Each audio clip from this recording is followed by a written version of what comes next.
Bonjour, alors je vais vous expliquer ma méthode de paresseuse pour faire une bordure en I-cord le long d'une lisière d'un travail en point mousse. Ici c'est une couverture, donc ma couverture est travaillée en point mousse avec ma lisière qui est ici. Et qu'est-ce que c'est qu'une I-cord? Ça fait un petit bourrelet en fait exactement comme si on avait fait du tricotin. Sauf que là, c'est rattaché directement sur l'ouvrage, dans la lisière.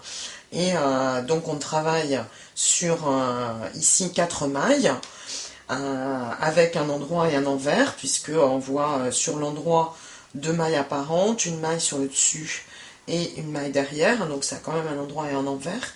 Il faut en tenir compte.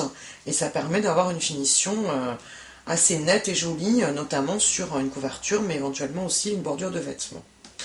Donc pour faire cette I-cord, j'utilise la méthode d'Elisabeth Zimmermann, que vous pouvez voir dans beaucoup de vidéos. Simplement, il y avait quelque chose qui me dérangeait dans cette méthode, c'est que quand on a besoin de relever les mailles dans une lisière, la plupart des méthodes préconisent de vous faire relever toutes les mailles, donc sur une aiguille, avant de commencer à faire votre finition en I-cord. Et donc, moi, ma couverture, elle fait plus de 135 par 135 cm. Je ne me voyais pas du tout relever toutes les mailles autour de ma couverture, d'autant plus que c'est extrêmement fastidieux et très difficile à manipuler.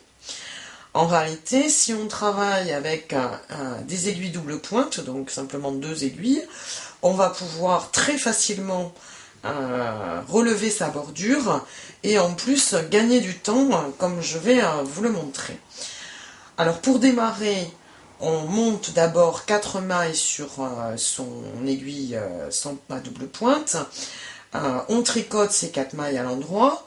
Donc là, j'ai déjà commencé, mais si j'étais sur le premier rang, ce serait pareil. Sauf que sur le premier rang, on tricote toutes les mailles, alors que sur le rang suivant, on tricote les 3 premières. On glisse la 4e comme si on devait la tricoter. On relève une maille dans la lisière, on reglisse l'aiguille et on fait un SSK, ce qui correspond à un surjet simple dans la méthode américaine.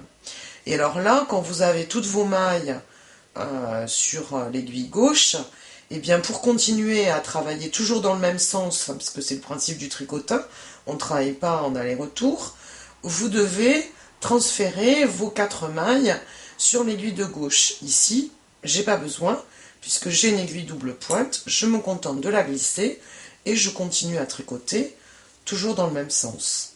Et donc, mes 3 mailles, je glisse la 4e comme si je devais la tricoter à l'endroit, je relève une maille dans ma lisière, je fais mon SSK et je continue. Donc, 3 mailles, 1, 2, 3, je glisse comme pour tricoter à l'endroit, je relève une maille dans la lisière et je fais mon SSK.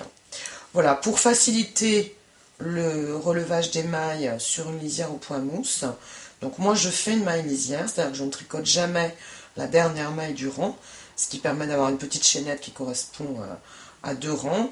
C'est exactement la taille qu'il faut pour relever les mailles. Et comme vous avez vu, c'est assez souple et c'est assez facile, simplement avec un doigt, de rattraper son fil.